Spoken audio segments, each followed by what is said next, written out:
And joining us today in our Book Talk segment, great to welcome a man who's written a very interesting book for people that lived up in New York. They know all about this, but I think people around the country heard about it as well. It's all about Kitty Genovese, the murder, the bystanders, the crime that changed America. We're joined today by Kevin Cook. And Kevin, good to talk with you. How are you today? Not bad. How are you? I'm doing great. I'm one of those folks that grew up in New York a little bit before my time when it happened, but I read a lot about it and heard a lot about it up there when I lived in New York City. And this is one of those kind of cases, I guess, like the O.J. case that just people know about, right? A lot of fascinating layers to it. That is true. It's been 50 years now, and it's still a vivid part of American history. An awful lot of people know it from their college courses, psychology courses, where it's taught as a case study of people not coming to the aid of someone in need.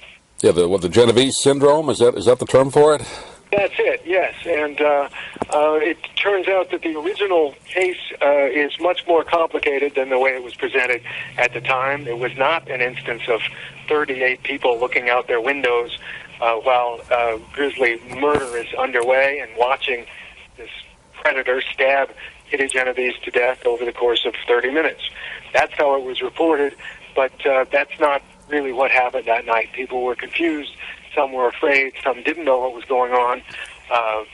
I found it fascinating to try to unpeel the mystery of what truly occurred in Queens the night Kitty Genovese was killed. Yeah, for those people may not be aware, Kew Gardens area is where it took place. Really kind of almost a suburban area of New York, even though it's in the city in Queens, but not known particularly for being a high-crime area, right? At least at that time. That's right. Yes, and I think nationally and even internationally it was seen as this New York crime. It certainly was a New York crime, a metropolitan setting, but not fire escapes and people looking down and watching the crime unfold beneath them. It was a fairly quiet, leafy neighborhood with very little crime. People left their doors unlocked at night. They left their cars unlocked at night. Kitty Genovese had a little red Fiat that she was very proud of, and she took the time to lock her car, and the few seconds that it took her to do that may have put her in greater peril than she would have been otherwise. What was fascinating about it, and you really piece it together in a really compelling way, you talk about her personal life, which a lot of people are going to probably be surprised about. I don't know if you want to talk about it now, but some facts about her personal life that I don't think were well known. Well, Kitty was gay, and that was not well known at all, and it was kept quiet during the trial of her killer. It had nothing to do with the crime, since she was a random victim, but it certainly had something to do with an interesting life, and I wanted very much for the book to be about her life and not just about her death. Her partner, Marianne Zelenko, was awfully helpful to me. They inhabited this really colorful time when you would go into Greenwich Village and see Bob Dylan and Dave Van Ronk and their hootenannies. You could go to they were building a World's Fair that was just about to open in Queens. And if you were on the right street, you might see the Beatles go by on their way from JFK Airport to go on the Ed Sullivan Show.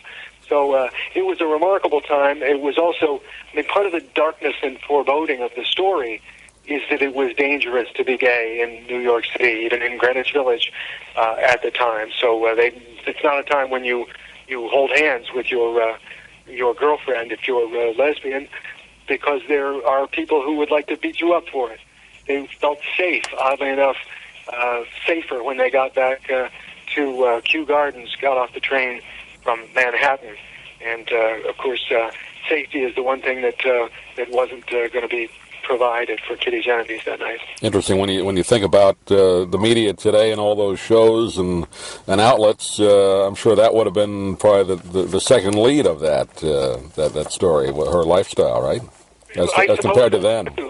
Yes, but nobody wanted to, certainly the prosecution wanted to keep that quiet at the time because they figured they can convict this murderer and hesitated to have the jury think less of Kitty Genovese because of her sexual orientation. Things have certainly changed, and there's been progress in some ways and not in others, I suppose.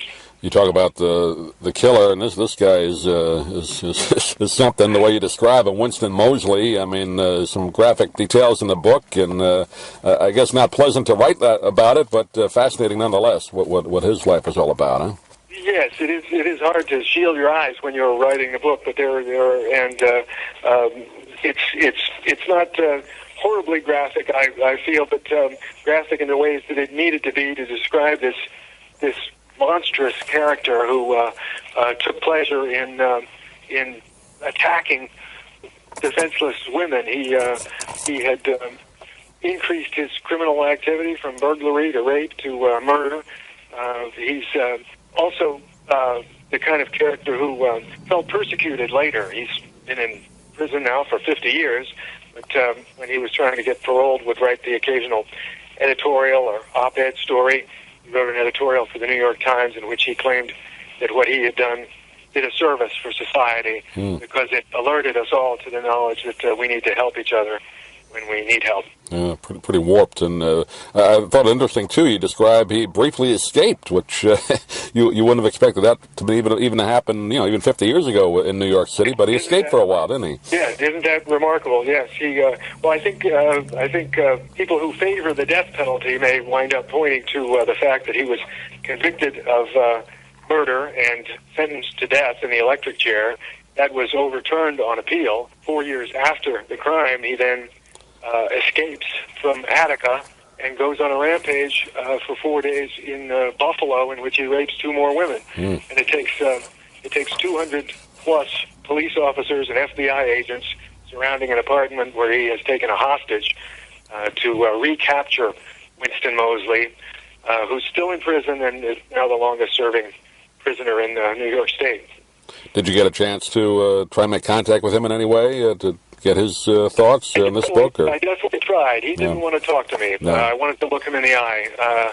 He has said that he's getting tired of telling his story. I follow his parole hearings, and he says people want to tell his story, but they don't tell it the way that he wants to, and it's probably not going to get him out of prison anyway. So he stays there, and I am on good terms with some people in the district attorney's office whose job it is partly to keep him there every time his parole hearing comes up.